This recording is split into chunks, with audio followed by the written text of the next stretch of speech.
beri nama pedang ini Naga Puspa. Selamatkan dia. Jangan sampai jatuh ke tangan pendekar berwatak jahat.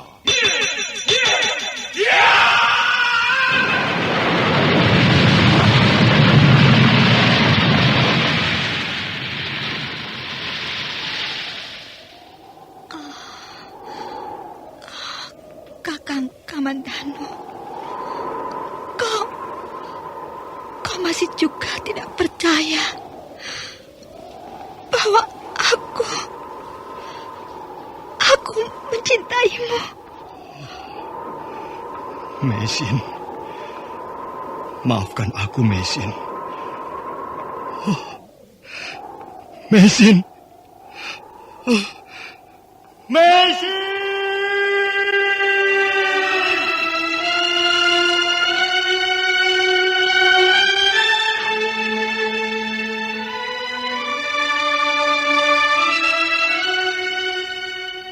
Tutur Tinula.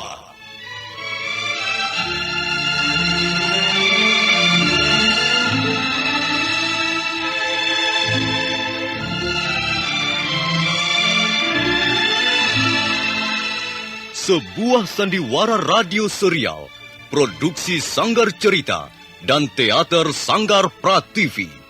Sebuah kisah dengan latar belakang sejarah runtuhnya Singasari dan berdirinya Kerajaan Majapahit.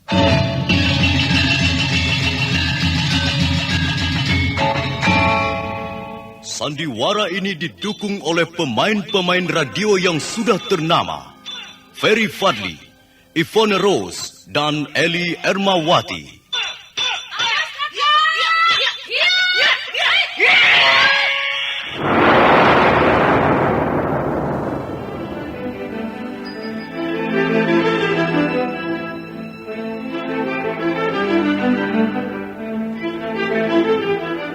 Naskah ditulis dan diolah oleh S. Tijab, hiasan musik dan sutradara C. Ispriyonoka.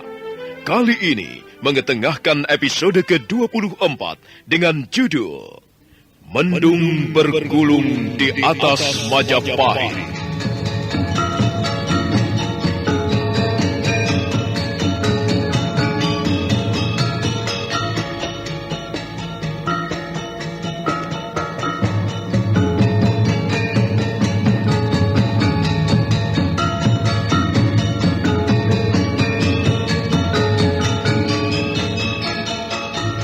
Dalam seri ke-719 ini didukung oleh para pemain Ferry Fadli sebagai Arya Kamandanu, Hari Agik sebagai Gajah Mada, Eli Ermawati sebagai Meisin, Pegis Paliama sebagai Wali Kadep, dan Asdi Suhastra, pembawa cerita.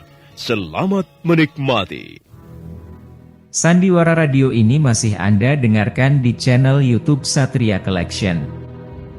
Jangan lupa tekan tombol like dan subscribe.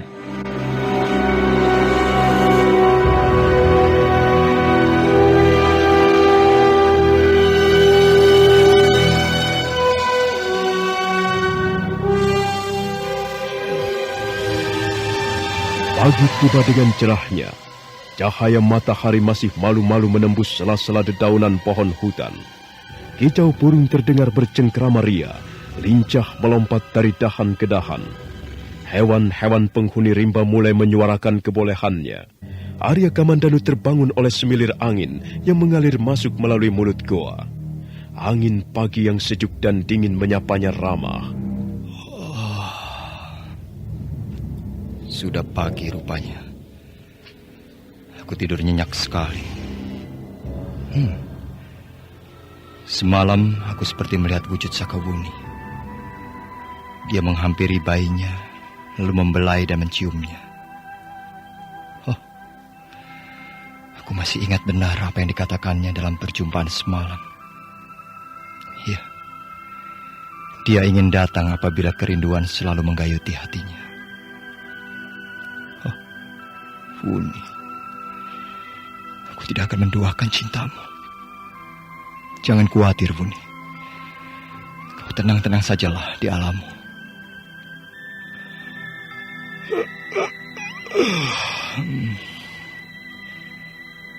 Perjalananku masih cukup jauh.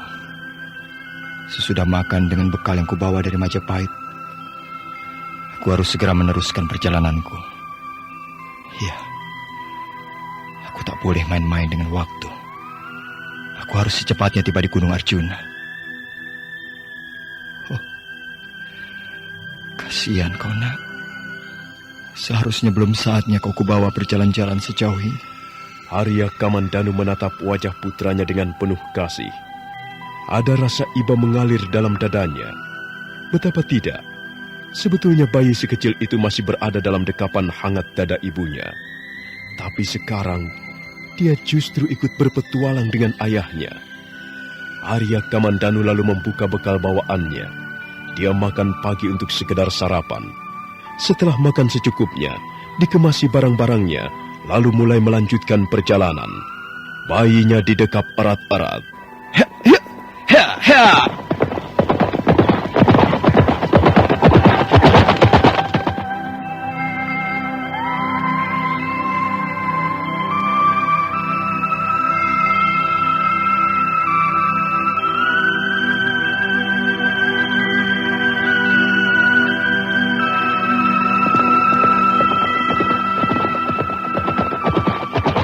Arya Kamandanu memacu kudanya cepat-cepat. Dia tak lagi menengok kiri kanan ataupun belakang. Bagai orang kesetanan, Kamandanu terus melaju di atas kudanya. Dia tak berhenti jika Gunung Arjuna yang ditujunya belum lagi nampak di depan mata.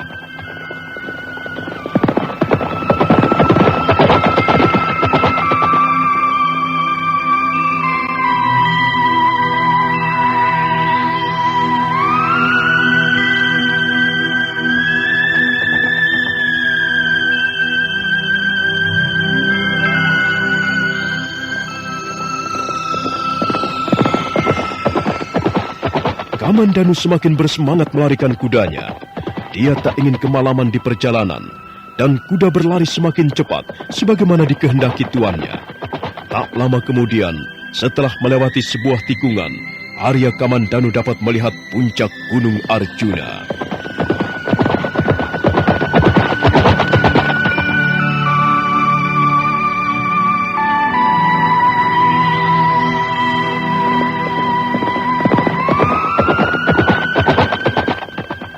Begitu puncak Gunung Arjuna terlihat di depan mata, Arya Kamandanu semakin bersemangat.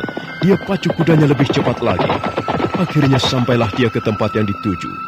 Tapi Kamandanu tetap melarikan kuda itu dengan kencang. Hingga di suatu lereng, Arya Kamandanu lengah. Entah apa sebabnya, tiba-tiba bayi yang berada dalam dekapannya lepas dan lolos terjatuh. Hah, anakku!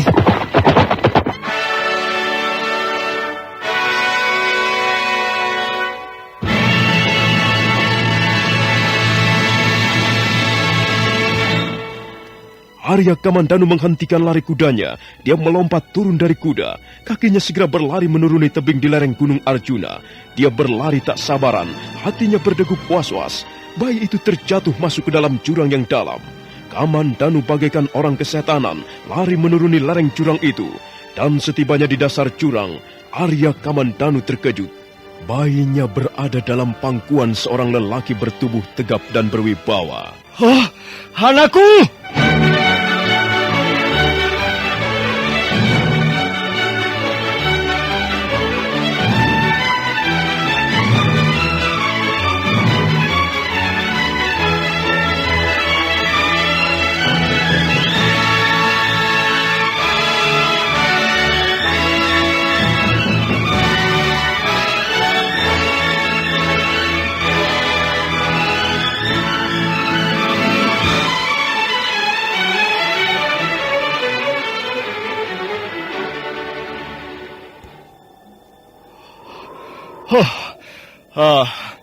Siapakah tuan yang perkasa? Bolehkah saya mengambil kembali bayi itu? Itu anak saya. Tadi ketika melewati jalan setapak di atas jurang ini, bayi itu terlepas. Sebelumnya saya menghaturkan terima kasih. Karena tanpa adanya tuan di dasar jurang ini, sudah tentu bayi saya tidak selamat. Lelaki tegap perkasa itu tersenyum ramah penuh wibawa. Dia menatap Arya Kamandanu dengan penuh persahabatan. Kemudian tatapan matanya beralih pada bayi yang ada di dalam pangkuannya. Nampak laki-laki tegap perkasa itu kagum pada bayi Kamandanu. Tuan yang perkasa, setulusnya saya menghaturkan terima kasih. Karena tanpa Tuan tentu bayi saya tidak selamat. Sekarang bolehkah saya minta kembali bayi itu? Dia anak saya, Tuan. Tolonglah, berikan bayi itu pada saya. Lelaki tegap itu kembali melontarkan senyumnya yang khas pada Arya Kamandanu. Nampaknya dia masih mengagumi bayi itu. Ditimang-timangnya dengan penuh kasih seorang ayah terhadap anaknya. Dibelainya dengan hangat, lalu dikecupnya dengan perasaan penuh syukur. Bayimu luar biasa, Tuan. Tidak. Dia baru saja berumur 7 hari. Masih lemah dan merah. Justru dalam keadaan yang masih seperti ini, aku dapat melihat bibit kesaktian yang luar biasa sejak lahir. Tubuhnya keras bagaikan baja. Tadi ketika dia melayang dari atas dan meluncur turun ke bawah jurang ini, dengan segera aku lompat ke atas untuk menyongsong menangkapnya. Dan sungguh luar biasa. Dia ini tubuhnya keras bagaikan baja. Terima kasih. Tapi tentunya Tuan bukanlah orang sembarangan, karena dapat melihat bakat kesaktian seorang bayi yang masih merah. Kalau Tuan tidak keberatan, serahkan kembali bayi itu pada saya. Dan tolong sebutkan siapakah nama Tuan yang perkasa. Begitu pentingkah sebuah nama bagimu? Setidak-tidaknya saya akan ingat nama itu. Karena berkat nama itu, bayi saya selamat. Aku orang biasa juga, sebagaimana halnya Tuan sendiri. Tak ada yang istimewa buat kau ketahui. Tetapi, kalau Tuan memaksa juga untuk mengetahui nama saya, sebaiknya Tuan sendiri pun menyebut siapa nama Tuan yang sebenarnya. Aku Arya Kamandanu. Nama yang sudah dikenal di mana-mana. Siapapun mengenal namamu itu. Tapi tidak setiap orang dapat melihat wajahnya. Kabarnya Tuan adalah seorang panglima perang Majapahit. Tidak, bukan. Saya orang biasa, rakyat jelata. Saya bukan Arya Kamandanu, panglima perang itu. Tuan tidak bersungguh-sungguh. Tuan telah berkata dusta. Bukan maksud saya menyandera bayi Tuan dalam pangkuan saya. Tetapi saya minta Tuan berterus terang. Dan bayi ini akan kembali pada pelukan ayahnya. Saya... Jangan takut, Tuan. Saya tidak mempunyai maksud apa-apa. Bukankah saling mengenalkan nama adalah sebuah kebijaksanaan? Tuan ingin mengenal nama saya dengan maksud agar dapat mengingat siapa penyelamat bayi Tuan. Nah, sebaliknya, saya ingin mengenal nama Tuan, agar kelak saya dapat mengingat nama ayah dari bayi yang pernah saya selamatkan. Iya. Saya memang Arya Kamandanu seperti yang Tuan maksudkan. Tetapi sekarang ini, yang berdiri di depan Tuan ini bukan lagi sebagai Arya Kamandanu si panglima perang Majapahit. Arya Kamandanu yang sekarang adalah Arya Kamandanu yang sudah menanggalkan pakaian dan jabatan panglima perangnya. Kalau begitu, benar Tuan adalah Arya Kamandanu yang terkenal dan dikenal itu, bukan? Iya. Baiklah. Ambillah bayi ini. Silahkan. Terima kasih. Lalu, siapakah Tuan sebenarnya? Dan hendak kemanakah Tuan? Saya bermaksud hendak ke Majapahit. Karena Tuan adalah orang Majapahit. Tentu Tuan dapat menunjukkan pada saya arah yang terdekat menuju ke Majapahit. Jalan terdekat menuju ke sana hanyalah melalui desa Kahuripan. Terima kasih. Tunggu dulu. Ada apa, Tuan? Tuan belum menyebutkan siapa Tuan sebenarnya. Namaku Gajah Mada.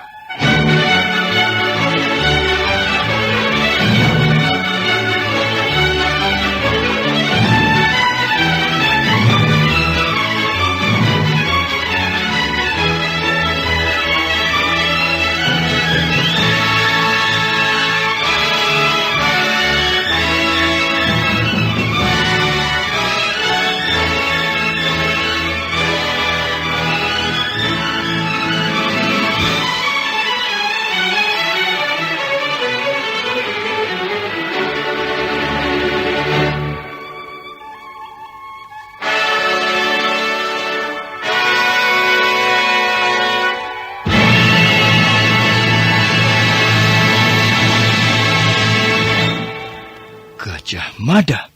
Baiklah, Tuan. Saya mohon diri untuk menuju ke Majapahit. Tunggu. Mari kita naik ke atas lereng jurang ini bersama-sama.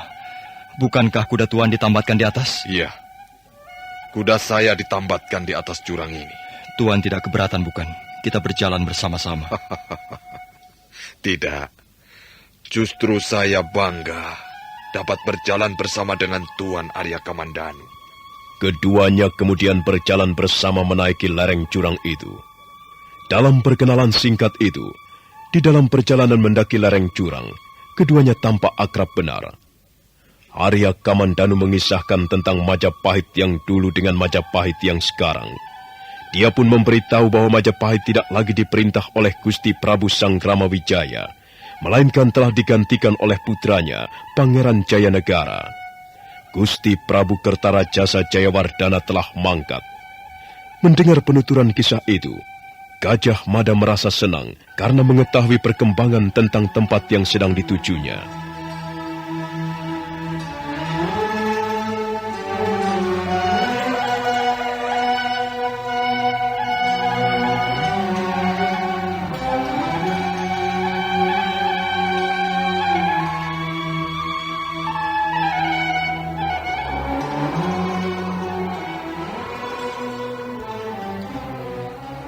Terima kasih, Tuan Kamandanu, atas keterangannya tentang Majapahit dan sekitarnya.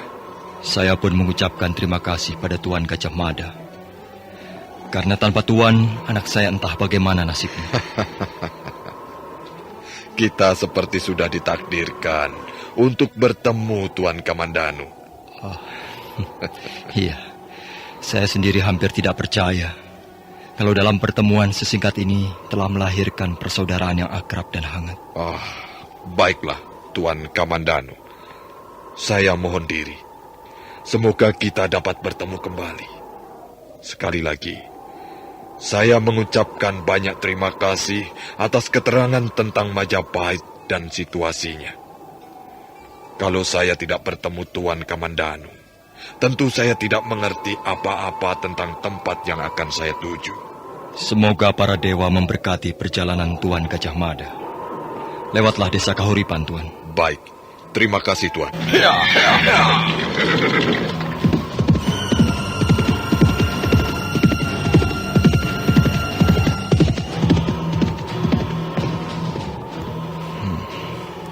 Tuan Gajah Mada.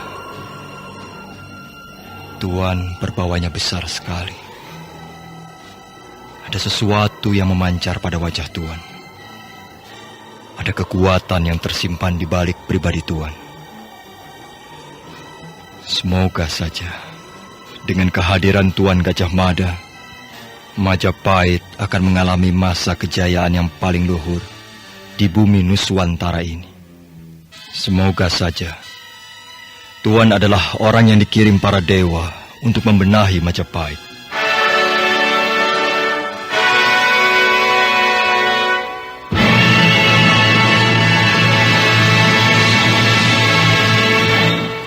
Arya Kamandanu masih diam di tempatnya semula. Dia berdiri mematung sambil matanya tetap memandang ke arah di mana Gajah Mada pergi berlari dengan kudanya. Terus terang dia mengakui dalam hati bahwa lelaki perkasa yang baru saja ditemuinya itu mempunyai karisma yang kuat. Dalam dirinya seolah menyimpan kekuatan yang maha dahsyat. Kamandanu berharap kekuatan yang maha dahsyat itu kelak dapat menjunjung tinggi Majapahit di bumi Nusantara ini. Dan memang, lelaki perkasa itu adalah Gajah Mada, yang pada akhirnya akan membuat Majapahit besar dan jaya, di mana Gajah Mada sendiri menjadi Mahapatihnya. Di tangan Mahapati Gajah Madalah, Majapahit menjulang tinggi namanya ke angkasa bumi Nuswantara.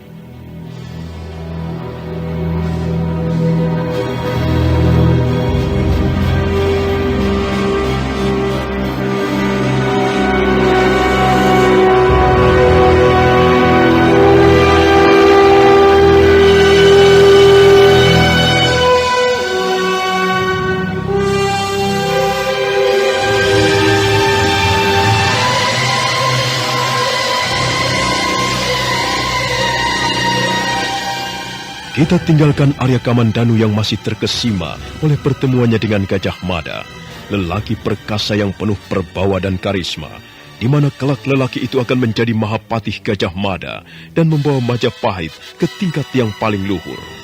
Kini kita ikuti perjalanan Maisin yang hendak pulang ke desa Pasuruhan 1.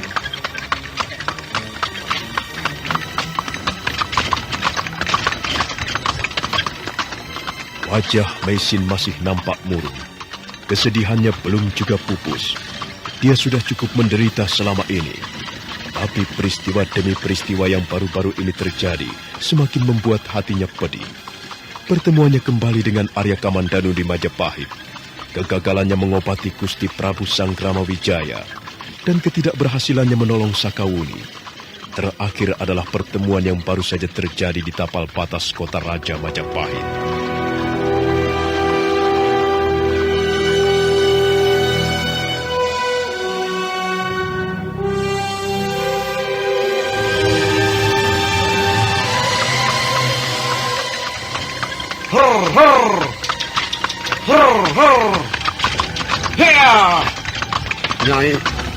Nyai Paricara masih belum bisa melupakan kejadian di tapal batas kota Raja Majapahit. Entahlah, Bapak Wali Kadep. Sudahlah Nyai. Kalau terus saja dipikirkan, tidak akan ada habisnya. Ingat kesehatan Nyai sendiri. Kalau Nyai sakit, bagaimana bisa menolong orang? Aku tahu, Bapak Wali Kadep. Tapi susah sekali menghilangkan pikiran-pikiran yang sudah sangat merasuk ke dalam diri kita.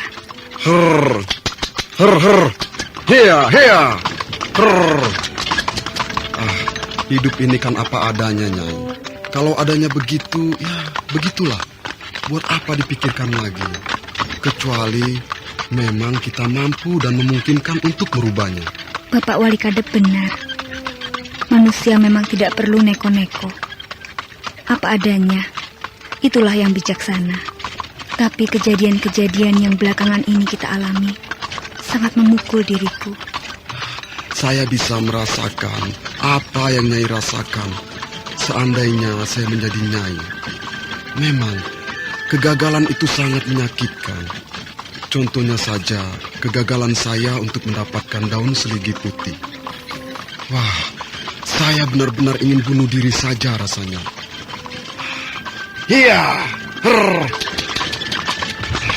Apalagi seperti Nyai, yang jelas orang tabib, tiba-tiba gagal mengobati orang penting Majapahit. Tapi sudahlah Nyai, kita pasrah saja pada para dewa. Bapak Wali Kadep. Ya Nyai. Nampaknya langit di sebelah sana mendung benar. Jangan-jangan kita bakal kehujanan. Benar Nyai, mendung itu tebal sekali dan bergulung-gulung.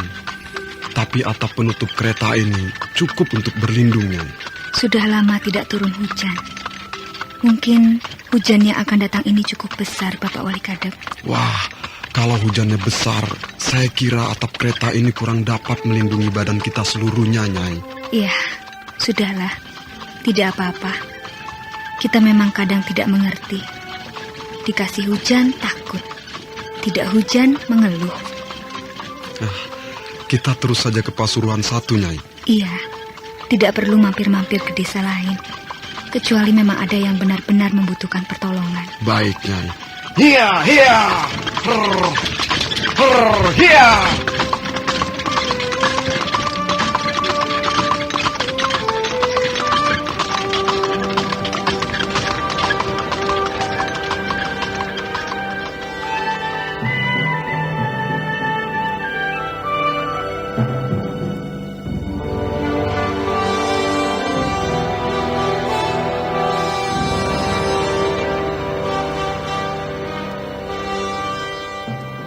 Kereta kuda yang ditumpangi Maisin berderak-derak melewati jalanan berbatu.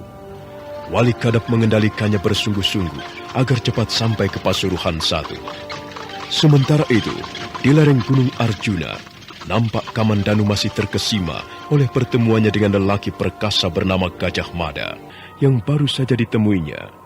Dia kagum sekaligus berharap agar kelak Majapahit dapat diangkat kemegahannya oleh lelaki perkasa itu.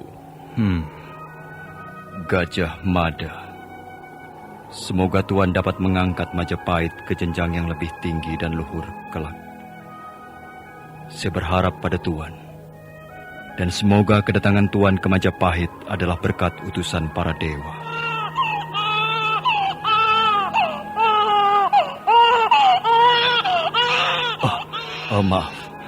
Maaf anakku. Ayah baru saja terkesima oleh penampilan lelaki perkasa yang menolongmu. Cukup, sayang. Ini, minumlah air gula aren yang ayah bawa dari Majapahit. Ayo, minumlah. Cukup. Berbahagialah kau, nak. Karena kau ditolong oleh seorang lelaki yang ayah kagumi. Dan nampaknya lelaki itu kelak akan menggores sejarah bagi Majapahit yang kita cintai. Nah, kau sudah diam. Sekarang mari kita lanjutkan perjalanan kita menaiki puncak Gunung Arjuna ini. Arya Kamandanu kembali meneruskan perjalanannya menaiki Gunung Arjuna. Anaknya didekap lebih kuat dan diikat dengan sebuah kain selendang karena khawatir akan jatuh lagi. Dia terus melangkah dan berjalan mendaki.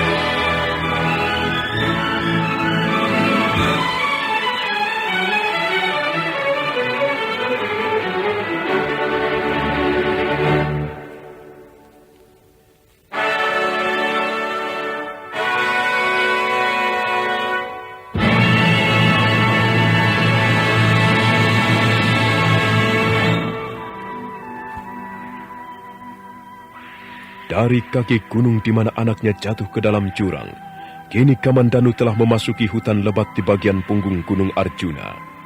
Langkahnya tak jua henti, terus menanjak dan mendaki. Hingga di sebuah gua kecil yang gelap, Arya Kamandanu menghentikan langkahnya sejenak. Dia meneliti gua di depannya. Nampaknya ada sesuatu yang menarik pada gua itu. Setelah yakin benar, barulah dia meletakkan anaknya pada dahan pohon bercabang dengan selendang sebagai ayunan tempat tidur anaknya. Kurasa gua ini cukup aman untuk tempat persembunyian pedang naga puspaku. Rasanya tak mungkin akan ada orang masuk ke dalam gua kecil ini. Gua ini tak menarik perhatian orang untuk tempat tinggal atau berteduh. Untuk memasuki mulut gua saja, orang harus menunduk karena rendahnya langit-langit gua. Ya, memang tempat yang aman untuk persembunyian pedang naga puspa ini. Kamandanu terus memasuki gua dengan menunduk. Gua itu kecil lagi sempit. Dia terus menelusuri kedalaman gua itu. Sesampainya di ujung gua, di tempat yang paling terdalam, Kamandanu menghentikan langkahnya. Diraba-rabanya dinding gua yang paling keras. Sesudah ditemukannya dinding batu karang yang paling keras, barulah Arya Kamandanu meloloskan pedang naga puspanya. Disinilah akan kusemayamkan pedang yang selama ini selalu menemaniku kemanapun aku pergi, dimanapun aku berada.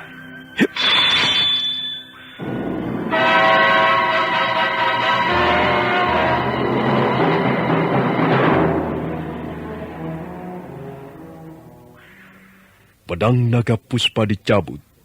Kini pedang itu sudah lepas dari warangkanya. Sinar dari pamor pedang itu berdenyar kebiruan, menerangi ruangan goa. Terang benderang. Arya Kamandanu mencium pedang itu sejenak, lalu meluncurlah kata perpisahan dari mulutnya. Sahabatku, engkaulah yang selalu menemaniku, kemanapun aku pergi, dimanapun aku berada. Engkau tak pernah lepas dari tanganku. Engkau tak pernah lupa di pinggangku. Hari ini, terpaksa kita berpisah. Hari ini terakhir engkau berada di tanganku. Tinggallah di sini untuk selama-lamanya. Selesai mengucapkan kata perpisahan dengan pedangnya, Tangan Arya Kamandanu bergerak hendak memasukkan pedang itu ke dalam batu karang yang paling keras. Tapi mendadak dia mendengar suara pesan-pesan gurunya. Ku beri nama pedang ini Naga Puspa. Selamatkanlah dia. Jangan sampai jatuh ke tangan pendekar berwatak jahat.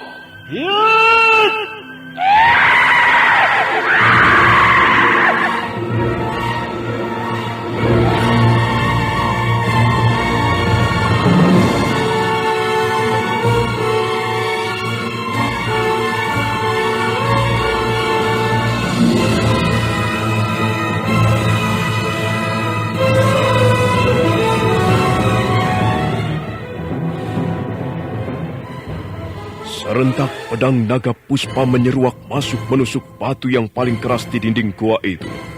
Arya Kamandanu menggunakan kekuatan Naga Puspa Kresna dan menancaplah pedang itu untuk tinggal selama-lamanya di sana. Tak seorang pun akan mampu menarik pedang itu untuk diambil atau dimilikinya. Tenang-tenanglah kau di sini, sahabatku. Jangan seorang pun boleh memilikimu. Kau terlalu berbahaya untuk dimiliki pendekar-pendekar berwatak jahat. Kau terlalu menggoda bagi pendekar-pendekar yang cinta kebaikan dan kebenaran. Tidak. Tak seorang pun boleh memilikimu. Sahabat, aku pergi sekarang. Anakku terlalu lama menunggu di luar. Selamat berpisah. Arya Kamandanu kemudian melangkah keluar menuju mulut goa. Hatinya lega dan tentram. Dia tidak perlu khawatir pedang itu akan jatuh ke tangan pendekar lain. Pedang Naga Puspa telah menancap menyeruak masuk ke dalam batu karang yang paling keras. Hanya tinggal gagangnya saja yang masih kelihatan menyembul di luar dinding karang.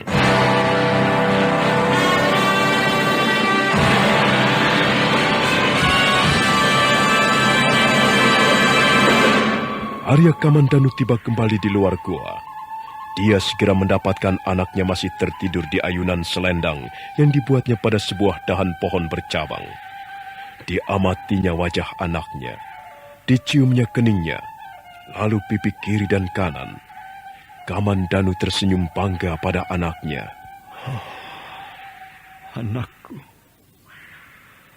kaulah satu-satunya anakku dari rahim ibumu Sakawuni. Kelak kau harus menjadi orang berguna bagi masyarakat banyak. Kau harus merubah kegelapan menjadi terang, ketidakbenaran menjadi benar, keburukan menjadi kebaikan, ketidakpastian menjadi keyakinan. Bayimu sungguh luar biasa. Dia memiliki bakat kesaktian yang tak ada tandingnya. Dan tubuhnya keras bagaikan baja. Bayimu telah memiliki bakat kesaktian sejak lahir. Jagalah dia baik-baik. Rawatlah sebagaimana mestinya. Kamandanu terperangah. Kata-kata dari Gajah Mada, lelaki tegap perkasa yang dikaguminya itu, masih terngiang-ngiang terus di telinganya. Apakah benar anaknya memiliki bakat kesaktian luar biasa yang dibawanya sejak lahir?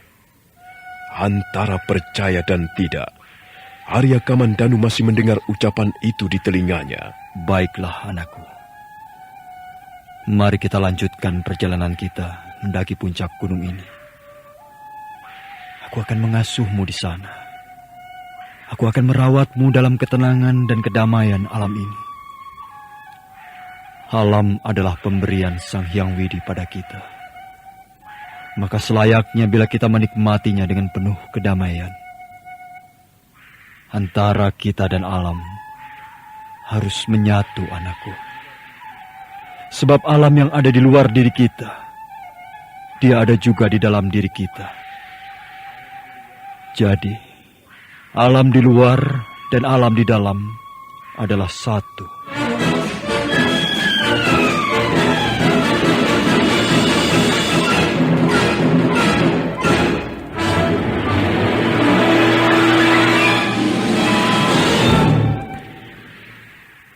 Arya Kamandanu dan bayinya terus mendaki puncak Arjuna, seolah tak ada lelah sedikit pun pada dirinya. Dia terus bersemangat mendaki puncak.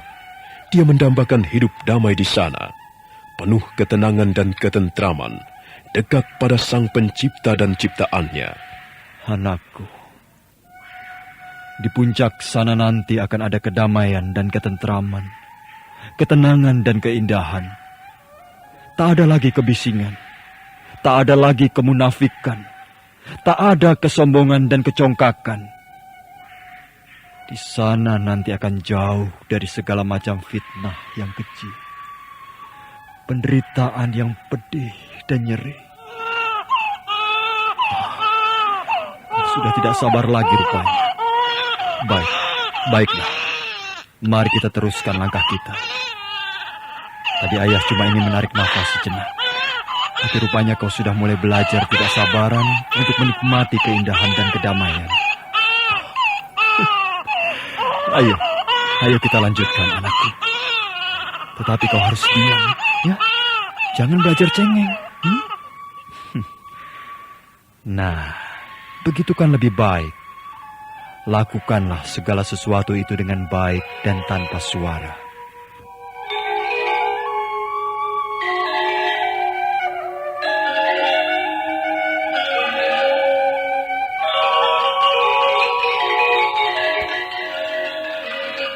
Puncak Gunung Arjuna tersenyum ramah menyambutnya. Sinar Lembayung Sutra menyapanya. Akhirnya Arya Kamandanu bersama bayinya sampai ke tempat yang didambakannya. Kamandanu menarik nafas lega. Bayinya menggeliat manja. Tak lama kemudian kabut pun datang. Saling berkejaran, saling mendahului. Puncak Gunung Arjuna diliputi kabut.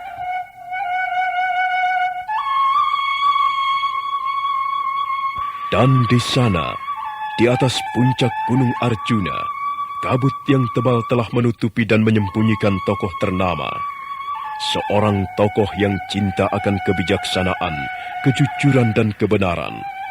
Seorang tokoh bekas Panglima Majapahit yang sangat ditakuti lawan maupun kawan. Sejak itu namanya tak lagi disebut-sebut orang. Tapi setidak-tidaknya, nama Arya Kamandanu telah terlanjur lekat dan dekat di hati masyarakat. Nama itu akan selalu diingat dan dikenang oleh siapa saja yang pernah mengaguminya. Entah mengaguminya sebagai tokoh, pendekar, panglima perang, atau juga sebagai manusia biasa yang tak luput dari kelemahan dan mempunyai banyak kekurangan.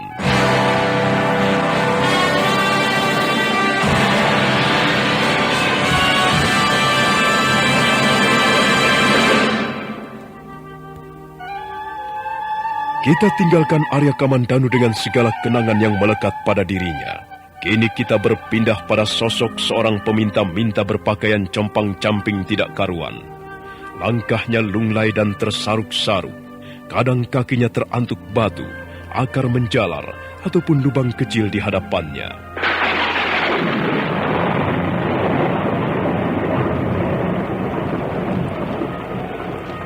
Lelaki itu bertubuh kurus tinggi, alis matanya tebal, bibirnya tipis, dan tangannya semper sebelah. Rambutnya panjang tergerai sampai ke pundak. Dia nampak seperti menahan dingin. Perutnya lapar. Dewa, para dewa, mengapa derita ini begitu panjang harus kulalui? Mengapa tidak kau cabut saja nyawaku? Kirimkanlah iblis perkasa untuk membunuhku. Jangan kau siksa aku seperti ini. Perutku lapar sekali. Lapar. Sejak pagi tadi, tidak sebutir pun nasi masuk ke dalam perutku. Aku lapar. Lapar. Di mana aku sekarang ini? Sudah sampai di manakah aku? Mengapa tidak seorang pun dapat kutemui di tengah perjalanan ini? Aku lapar. Aku kedinginan. Di mana ada tempat buat berteduh? Memang benar, lelaki itu adalah Arya Dwi Pangga. Langkahnya menyusuri jalan-jalan dari desa ke desa, dari satu tempat ke tempat lain, membuat dirinya tak ubah seperti pengemis jalanan. Dia makan mengharapkan dari belas kasihan orang. Dia minum mengharapkan adanya sungai atau kali. Dan yang paling menyedihkan adalah pertemuannya dengan Ayu Wandira yang berjalan hanya sesaat saja. Para dewa, di saat aku bahagia, mengapa hanya sesaat saja kebahagiaan itu? Baru saja aku begitu bahagianya dapat bertemu dengan Ayu Wandira anakku. Mendadak kebahagiaanku kau rampas kembali. Para dewa, ampunilah aku. Aku bertobat sungguh-sungguh. Perutku sakit sekali. Badanku dingin sekali. Sampai seperti hendak membeku. Dan air hujan jahanam ini, mengapa tidak juga berhenti? Perutku sakit. Sakit sekali. Aduh. Dwi Pangga tak kuasa lagi menahan sakit perutnya yang kosong karena belum terisi nasi. Belum lagi dinginnya air hujan yang mengguyur. Dia terjatuh di jalan becek tergenang air. Seluruh tubuhnya menggigil kedinginan.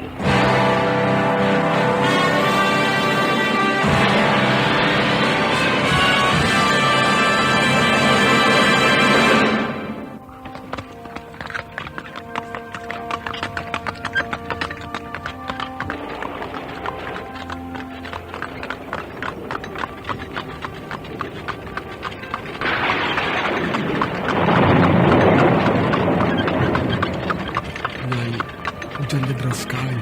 Mudah-mudahan tidak sampai sepanjang jalan kita kehujanan begini. Atap tenda kereta ini tidak bisa digunakan tempat berlindungnya.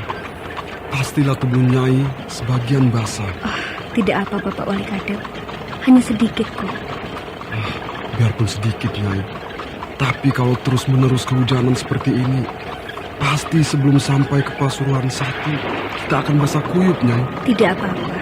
Cepatlah, kau pacu kuda itu, supaya kita bisa lekas sampai di Pasuruan 1. Saya tidak berani cepat-cepat, Nyai, karena jalanan hampir semuanya tergenang air.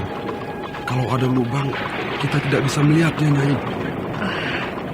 Kalau begitu, berhati-hatilah Bapak Wali Kadep. Baik, Nyai. Alon-alon, waton kelakon. Iya, iya.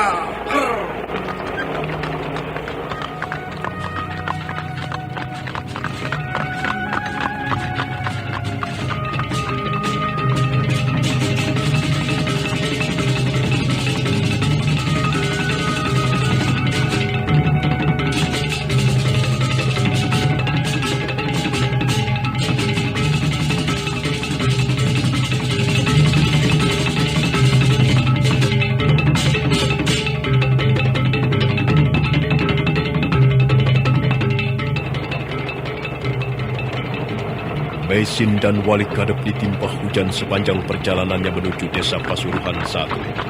Tenda pada atap kereta tidak seberapa lebar, sehingga air hujan sempat memercik ke tubuh mereka.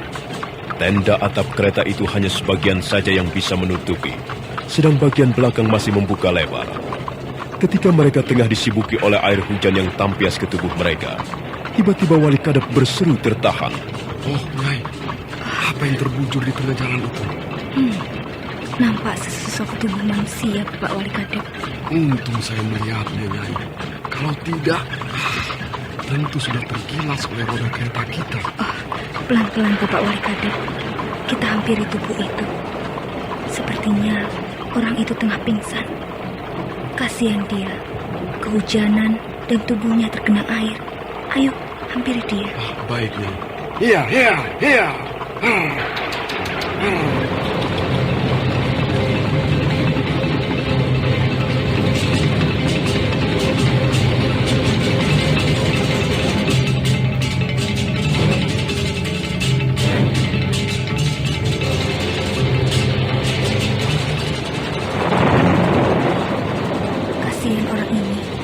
Mengapa sampai pingsan di tengah jalan begini. Ayo Bapak Wali Kadep, kita angkat orang ini ke atas kereta. Baik, Nyai. Baik, mari kita angkat. Dia pasti butuh pertolongan. Di bawah siraman hujan, Mesin dan Wali Kadep mengangkat tubuh itu naik ke atas keretanya. Setelah itu mereka mengikat tubuh itu erat-erat agar tidak jatuh melorot ke bawah. Begitu mereka menyelesaikan pekerjaannya, lalu perjalanan pun dilanjutkan kembali.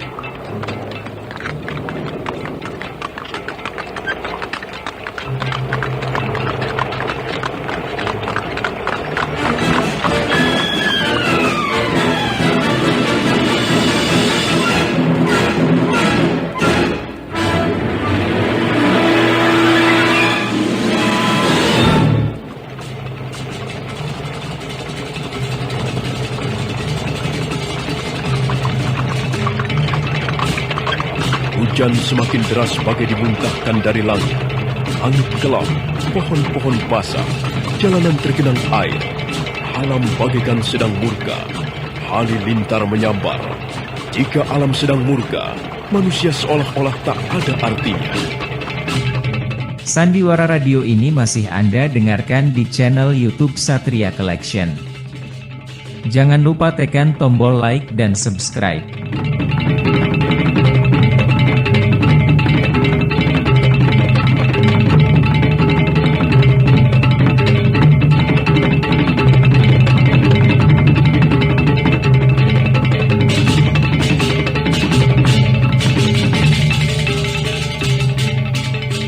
Nah, saudara pendengar, bagaimanakah kisah selanjutnya? Silakan menunggu lanjutan Tutur Tinular dalam kisah Mahkota Mayangkara. Sampai jumpa.